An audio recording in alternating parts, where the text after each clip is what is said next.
నిజామాబాద్ జిల్లా దర్పల్లి మండలం మద్దులు తండ వారిగూడ అదేవిధంగా గుడితండ దర్పల్లి గ్రామాలలో భారీ వర్షం కురిసింది. వడగళ్ల వారకు కూడా వరి పంట, మొక్కజొన్న, కూరగాయలు పంటలు దెబ్బతిన్నాయి. ఇక విషయాన్ని తెలుసుకున్న బీజేపీ జిల్లా అధ్యక్షులు దినేష్ కులాచారి మండల నాయకులతో కలిసి క్షేత్రస్థాయిలో అన్ని గ్రామాలలో పర్యటించారు. దెబ్బతిన్న పంటలను పరిశీలించి రైతులను ఓదార్చారు. రైతులకు వడగండ్ల వాన నిండా ముంచిందని ఆయన ఆవేదన వ్యక్తం చేశారు. ఇక ముఖ్యమంత్రి నిజామాబాద్ జిల్లా దర్పల్లి, సిరికొండ మండలాలను కరువు ప్రాంతాలుగా ప్రకటించి రైతులను ఆదుకోవాలని ఆయన కోరారు. ఇక ఈ కార్యక్రమంలో మండల అధ్యక్షులు జిర్రా మైపాలు, కార్యకర్తలు తదితరులు పాల్గొన్నారు.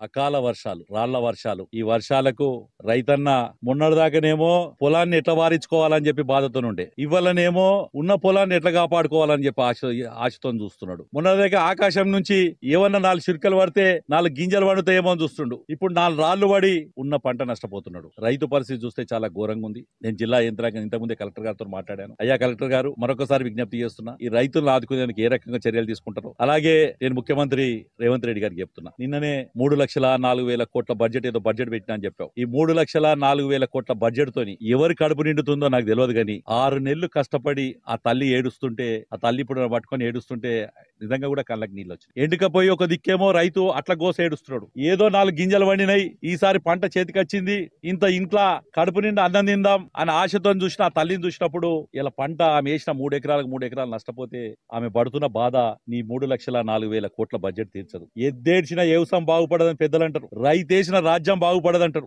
ఈ దర్పల్లి, సిరికొండ మండలంలో ప్రాంతంలో ఉన్న రైతు మొత్తం గత నెల రోజుల నుంచి పెళ్లిలైనా ఏదైనా పోకుండా ఈయనే ఉంటున్నాడు. ఇక్కడ పక్కన గోవింద్ పొలం చూసి వచ్చినాం. పాపం ఆయన పంటకు చేతికొచ్చింది కోయాలి, కానీ ఇంట్లో చుట్టం తమ్ముడు ఇదైందని ఆడి కొయ్యొచ్చే లోపల ఇక్కడ పంట నష్టపోయింది. ఇగో ఇది ఇంకో 2 రోజుల కోద్దాం అనుకున్నాడు. ఇది పరిస్థితి.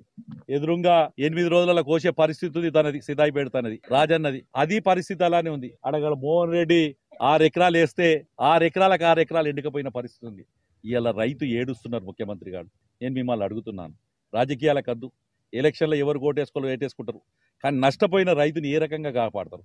ముఖ్యంగా ఈ మీదున్న ఇందల్వాయి కానీ, ఇటు దర్పల్లి కానీ, అలాగే సిరికొండ కానీ ఈ ప్రాంతాన్ని కరువు కింద ప్రకటించి, ఎందుకంటే 80% ఏమో ఎండుకపోయినాయి, మిగిలిన 20% ఏమో కొట్టుకపోయినాయి. ఈ ఘోరమైన పరిస్థితులు రైతున్నాడు. కాబట్టి నేను ప్రభుత్వాన్ని అడుగుతున్నాను, ఇప్పుడు కూడా వెంటనే